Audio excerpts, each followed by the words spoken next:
Saya akan melakukan presentasi tentang perubahan masyarakat Indonesia pada masa penjajahan. Tapi sebelumnya kami akan perkenalkan diri. Nama saya Farica. Oke, sini judulnya adalah perubahan masyarakat Indonesia pada masa penjajahan. Penjajahan yang dialami masyarakat Indonesia menimbulkan dampak di berbagai bidang. Dampak tersebut berupa berbagai perubahan di dalam kehidupan masyarakat Indonesia. Perubahan tersebut meliputi berbagai aspek kehidupan seperti geografis, ekonomi, budaya, pendidikan, dan politik. Bahkan perubahan tersebut dapat dilihat dan dirasakan hingga sekarang. Latar belakang muncul semangat nasionalisme yang terjadi karena sumber daya alam dan manusia bangsa-bangsa pada dunia. Kondisi tersebut juga mendorong semangat kebangsaan dari penduduk Indonesia. Berikut ini beberapa faktor yang mendorong munculnya politik etis merupakan perubahan kebijaksanaan dari pemerintah kolonial yang terjadi pada awal pemerintahan politik etis berawal dari kolonial Khilafah Van pada 1899. Van mengangkat rakyat di dunia Belanda bahwa berjasa mengisi kas kerajaan Belanda dari keturunan sistem paksa dan politik tersebut mendorong pemerintahan kolonial Belanda melaksanakan politik etis pada 1900. Pemerintah Hindia Belanda mengharapkan politik etis di Indonesia sebagai bentuk parodi Belanda kepada bangsa Indonesia. Kebijakan politik etis sebagai 1. Irigasi, 2. Pendidikan, 3. migrasi. Dalam pelaksanaan politik etis lebih menentukan beberapa ini dalam pelaksanaan politik etis sebagai 1. Irigasi hanya ditunjukkan di tanah-tanah kebunan swasta Belanda tersebut. 2. Pendidikan dibuka hanya untuk anak-anak pegawai negeri dan golongan mahasiswa. 3. Migrasi hanya untuk mengirim orang-orang Jawa ke luar Jawa, gunanya mengajarkan untuk kurus kebijaksanaan politik etis yang paling dirasakan masyarakat Indonesia yaitu dalam bidang pendidikan. Golongan politik yang menjadi kota dalam kehidupan sosial dan politik. Politik etis juga mengubah pandangan dalam politik kolonial. Kondisi tersebut menyebabkan pemerintah Belanda tidak lagi menganggap Hindia Belanda sebagai prinsip. Oleh karena itu, pemerintah Belanda mulai mendirikan sekolah-sekolah di Hindia Belanda. Pada awal abad 20, kesempatan memperoleh pendidikan yang terima masyarakat Indonesia memiliki peran besar dalam membentuk semangat nasionalisme. Yang lalu pendidikan terjadi dan pemikiran mendorong semua pembaruan dalam masyarakat Indonesia. B. Kegagalan perawalan senjata. Salah satu ciri perawalan senjata adalah bersifat ke daerah pada mulai abad 20. Sebab itu bangsa Indonesia mengalami perubahan sebuah sifat ke daerah dalam masyarakat Indonesia.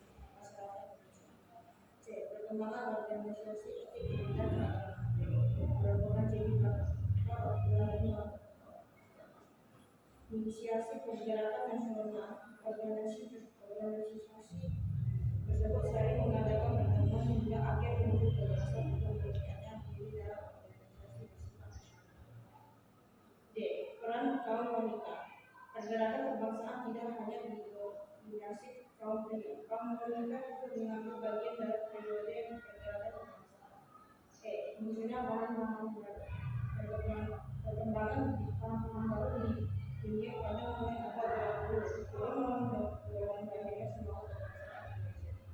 Kondisi tersebut didukung dengan dibuka akses pendidikan bagi masyarakat pribumi selalu melaksanakan politik etis. 2. Organisasi Pergerakan Nasional. Pergerakan Nasional merupakan periode yang menandai perubahan arah perjuangan bangsa Indonesia melawan kolonialisme. Pada periode ini muncul organisasi-organisasi pergerakan yang bahwa semangat persatuan dan nasionalisme. Budi Utomo yang identik dengan Hari Kebangkitan Nasional di Indonesia lahir dari tentang dana pelajar atau student funds yang diteruskan oleh Wahidin Sudirohusodo. Kemudian bersama dengan Sutomo yang merupakan seorang mahasiswa Stovia School of Lighting Inline Arts. Mereka mengembangkan ide dana pelajar menjadi pembahasan tentang cara meningkatkan martabat kedudukan dan nasib rakyat Indonesia. Budi Utomo didirikan pada 20 Mei tahun 1998. Tujuan Budi Utomo adalah memberikan pengajaran bagi orang Jawa dan berusaha mematikan kembali budaya Jawa. Kongres pertama Budi Utomo dilaksanakan di Yogyakarta pada tanggal 3 sampai 5 Oktober tahun 1998 yang menghasilkan keputusan bahwa Budi Utomo tidak melakukan kegiatan politik dan fokus pada bidang pendidikan dan kebudayaan. Tokoh bandir Budi Utomo ada Cipto Mangunkusumo, R.N.G. Wedi Gopuro atau Rajima Wedi Yodhindra Sero, R. sampai M. Purya Nindra dan R. D.M. Suryo Suprato, S. B. Margo Negoro 7. B. Saraka Islam awalnya bernama Saraka dagang Islam, namun akhirnya diganti karena tidak fokus pada perdagangan Sumatera. Tahun 1912 hasil OMR Said Chokra Noto menjadi pengurus Sakera Islam dan mengubah nama Sakera Dagang Islam menjadi Sakera Islam dengan tujuan menghadapi dominasi dagang Tionghoa, menunjukkan kekuatan Islam dan membela kaum bumi putra. Tujuan Sakera Islam: 1. Memajukan kegiatan perdagangan. 2. Membantu keturunan dan mempermuslimkan di bidang usaha permodalan dan perdagangan. 3. Memajukan kepentingan jasmani dan rohani bergerak di bumi. 4. Memajukan pengajaran agama Islam. C. Indonesia Paris. Didirikan pada mulai Desember tahun 1912 di Bandung. Merupakan kelompok pertama yang menghadang politik. Kelompok pendirinya adalah Thomas Dekker atau Dartmouth di George Setiabudi. D. Himpunan Indonesia. Pada tahun 1025 Indonesia Meeting berubah nama menjadi Himpunan Indonesia. Perubahan nama tersebut berkaitan dengan tujuan Indonesia Merdeka. Pada tahun 1925 Himpunan Indonesia mengeluarkan manifesto partai yang intinya radikalisme, non-kooperatif dan otonomi atau swadaya. Manifesto politik tersebut mempengaruhi pola pergerakan bangsa nasional Indonesia. Himpunan Indonesia yang memiliki asas SDG: 1. Persatuan nasional. 2.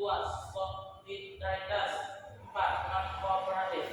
4. Swadaya. Partai Nasional Indonesia. Suharto Ali Satrio Ami Joyodan Sabana.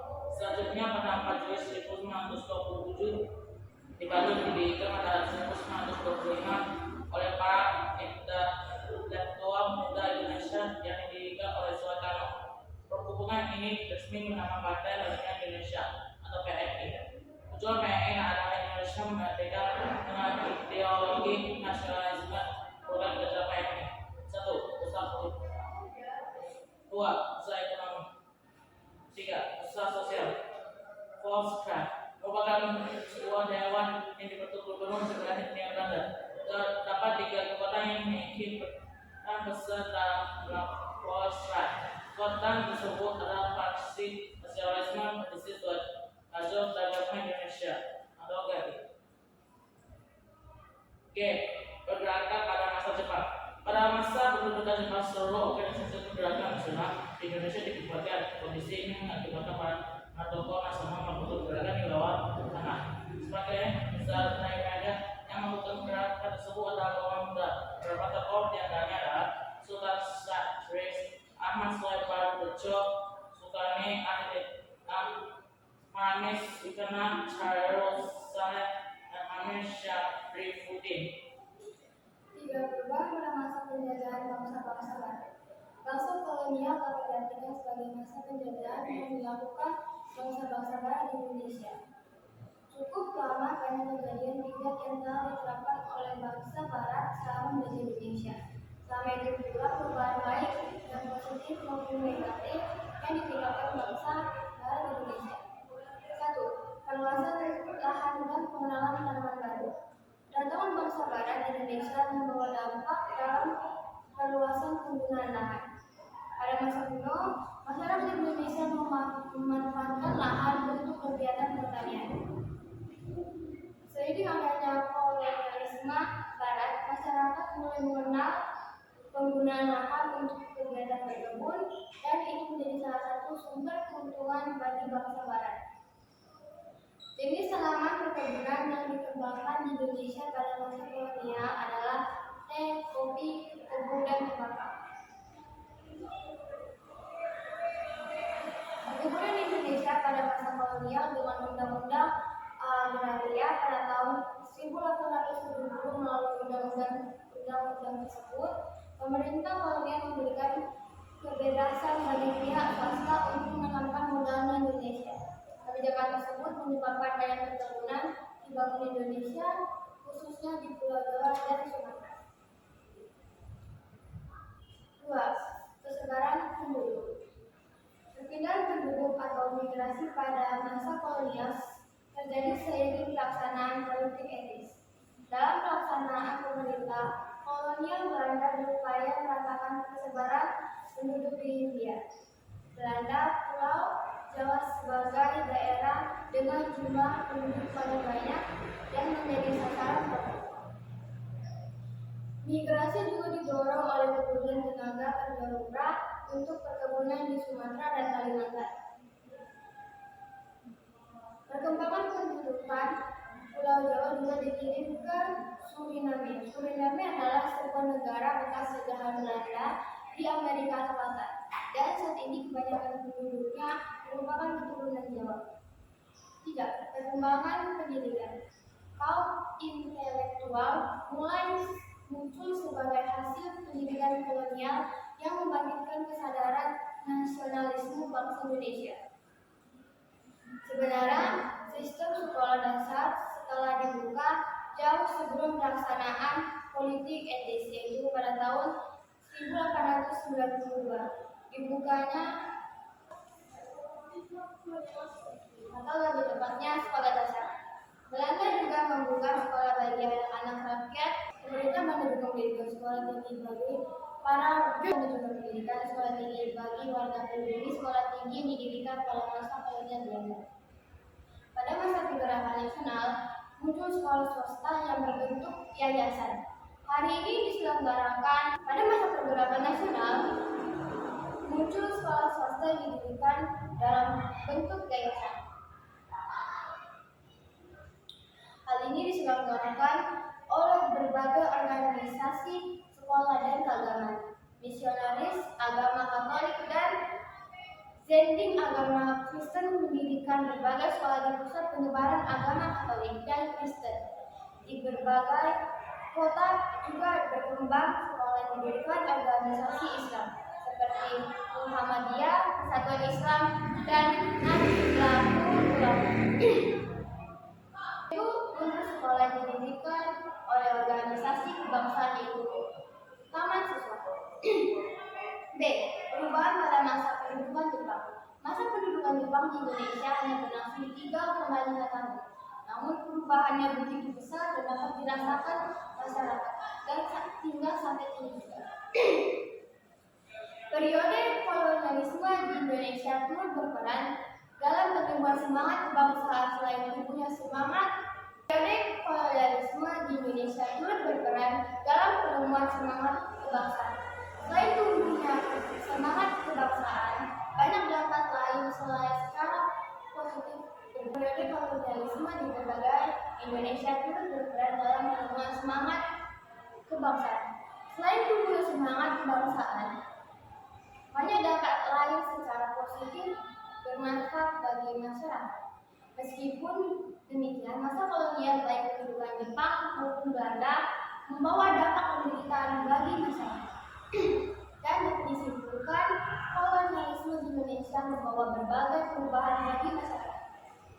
Kemudian dari Setuju? Saya Panica. Manoa. Kami sudahi presentasi ini. Selamat siang, terima kasih.